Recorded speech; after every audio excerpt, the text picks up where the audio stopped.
1942गी अनिसुब लंजाव यामना कन्ना सोकनरिगे मतमनि कंफाल अमदी समुद्रदा लान यामना कन्ना सोकनरि मतम अदुदा पोचैना पिक थालाबा जहाज SS बेलोमोन कोबा अमा अमेरिकादगी अफ्रीका तमना चटलमी जहाज अदुदा यामनबा पैसेंजर कयासु तोंगलमी पैसेंजर सिंग अदुगी मरक्ता पुनलिम कोबा स्टीवर्ड ओइना थबक तौबा यामना होनबा कनबा चाइनीज मसा अमसु तोंगलमी महाकी फैमिली पुंबगा थेंगनरुरनी हाइना नुंगाइबा बंगलान अमगा लोइनना मयुमदा हलक्लमी अदु मथांगी थांगनबा मिकुपता मंगुमलबा यामना साथिबा थौदो अमना पुनमक दायोना हलमी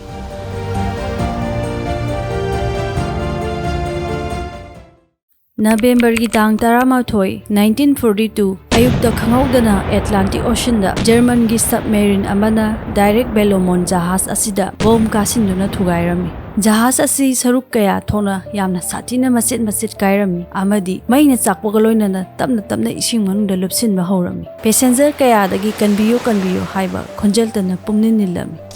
पुनलिमना जहाज अदुदा माना लैरिबा का अदुदगी चेंथोक्तुना येंगलुबदा जहाज अदुगी अकाइबा मसेसिंग जहाज अदुना तमना लुपसिलकपा पैसेंजर कयागी असीबा हक्सांग सिंगना सिंगदा तावरगा लैबा अमदी पैसेंजर कयाना कनबियो हाइना लावरगा लैबा सक्तम कया अदु उरमी जहाज अदुना सुम लुपसिलकपना हिंगनबगी पांबई लैतबना महाक उनगुमना इंगलवा एटलांटिक ओशन की इसिंग अदुदा चोंथरमी समुद्रगी इसिंग अदु जहाज अदुदगी थोलकपा थावना मरम ओइरगा थावगी थाव ngata ngairami महाकी मिटमांगदा जहाज अदुगी मचेत मकाई कया तावदुना लैबा पैसेंजर कयाना इसिंग मनुंगदा लुपसिनखिबा अदु उरमी महाकी हक्चांग पुंबसु इंगबना पुंपंग पंगसिनखिरमी खंगहौदना महाकना लाइफ बोट के अकायु उपांग मचेत अमा इराप लापतना तावरगा लैबा अदु उरमी महाकना याम वाना मिनिट खरा इरोइदुना लाक्लबा मतुंग लाइफ बोट के अकायबो उपांग मचेत अदुगी मथक्ता काखटलमी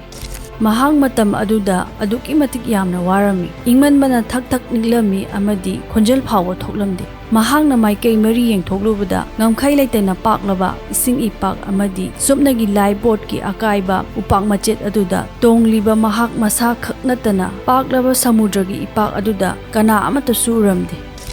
असुमना नुमित हुमनी हौख्रे महाकपु रेस्क्यू तौबिनबा जहाज नत्रगा फिशिंग बोट नसिंगबा लाक अमत उरमदे चानबा पोट अमदी थकनबा इसिंग फावबा अमत लैतबना महाकी वखलदा फावरकपा असि चादबना थवाई थाबा नत्रगा हिंगनबा मसाना पांबै थीबा असिनी कोनथंगदा आई सिबा यादे पांबै अमा हेक्ता सिजिनरगा आई हिंगदबा यादे हाइदुना लेपलमी महांगना उपा अदुदा येलंबा कोलिंग कारबा तारा अमदी अपिकपा थौरी खरा उरमी मदु सिजिनदुना nga फानबा खोई मोंगदा सेमलमी मदु सिजिनदुना खोई सोपतुना nga फाननबा यामना कन्ना हंजिन होनरमी अदुबु अमतसु फाबा ngamlamde पुंग कया फमदुना nga amtang oirabsu thurabadi haiduna ngairami adubu numituma ama फाबा ngamlamde मथांगी नुमित्ता चादबा अमदी थक्तबना चोक्थबगा लोइनना पुंग कया फमदुना nga amtang थुरबदी खंदुना खोय अमुक चोपलमी खंगहौदना अहानबा nga ama थुबदा हरावमनबना कपलमी असुमना नोमा हौखिबना समुद्रगी मरमदा निंथीना फजना खंगबा हौरखी हाइबदी करंबा मतमदा समुद्रगी इथक वांगना काय करंबा मतमदा नुसा कन्ना साय करंबा मतमदा समुद्रगी इथक इपोम यामना इंगना लई हाइबना चिंगबा नोंग हेक चुबगा सेगाइबा फी नोंथक्ता थांगतुना नोंगी इसिंग अदु फी अदु दबसुपसिलहलगा कंटेनर मचा अमदा तुंगसिलमी करिगुंबा मतमदा हप्ता अमा हेना नोंग सुद्रबदी nga फारगा nga gi i adu थक्तुना लेलमी लोइनना फारबा nga सिंग अदु नुसादा फावदोक्तुना कंगहलमी लामबा मतमदा चाननबा महाक मसादा अकीबा हाइबदु अमता लैरक्ट्रे सोपनगी हिंगदबा यादे हाइबा असिकक नतना अहिंगदा अकनबा इथक इपोम नोंगलै नुसित तौरकपा मतमदा उपाक अदु नानथोक्तुना तावथोखिदनबा उपाक अदुबु कन्ना कोंदुना लेनखिरमी करीगुंबा मतमदा मतोमता अंगावदुना वारी सारमी वहंग हंगलमी अमदी मतोमता लावदुना हाइरमी ngamlabadi noina aibu hatlo law thawai asi lawro law adubu aibu noina maithiba pibadi sungam ngamloi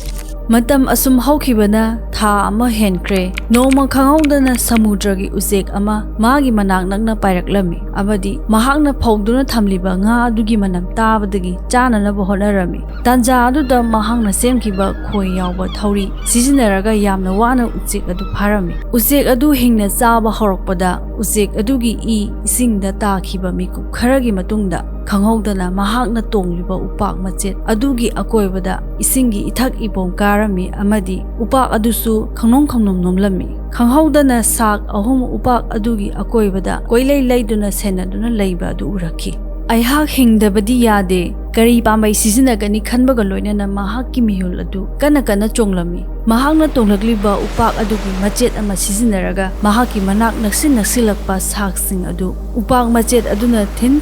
lamba parami amadi matam kharagi tungda tapna saksing adu amuk chatkhirami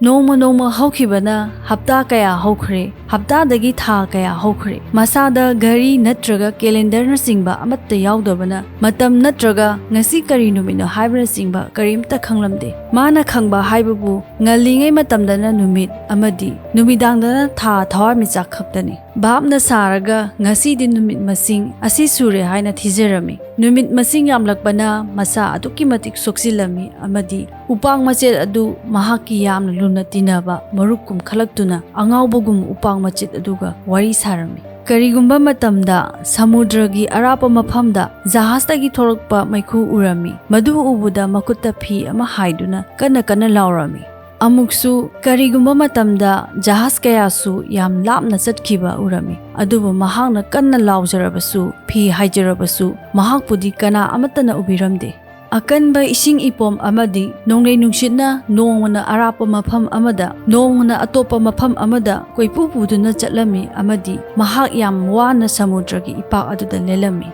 hingani haibagi thajaba adu mahaki mafamdagi tapna manglakpa horami numit masing chamaga kuntra humdoini shuba numitni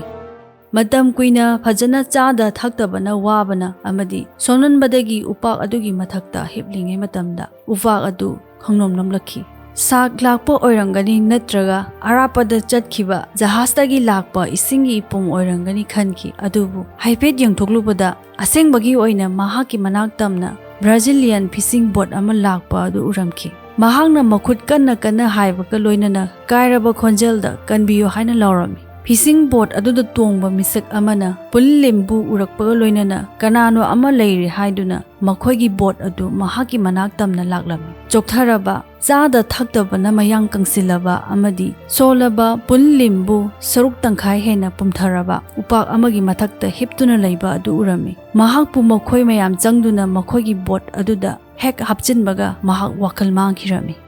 mahakna wakal tarakpada ka amagi manungda hiplaga leramki ikoi koina yenglubada ka adugi wall sing urakhi mahakpu treatment pibiriba nurse na singbasu urakhi amadi samudragi isingi makol su tamkhirami masagi wechu tangkhai ama hantharamki amadi masa adu saru ngata ngairamki hospital aduda treatment phajana piraba matung numit kharani gi tungda England da thongkhirami amadi miyamna mahakpu hero amagum oglami British Navy na mahakpu ikai khumnaba amadi izet koloina kaurami amadi mayamda asumna hairami matam khudimakta pullim gumna thongna leirabadi kana amata su samudrada siba ngamloi mahangna tonglakhiba live boat ki upang machet adu mahangna karamba moongda semjinduna samudrada lelakhibano haiba asi British Navy na kumna thijalaba matungda makha tana live boat na singba kaya saba matamda pullim gi idea adubu hapchinki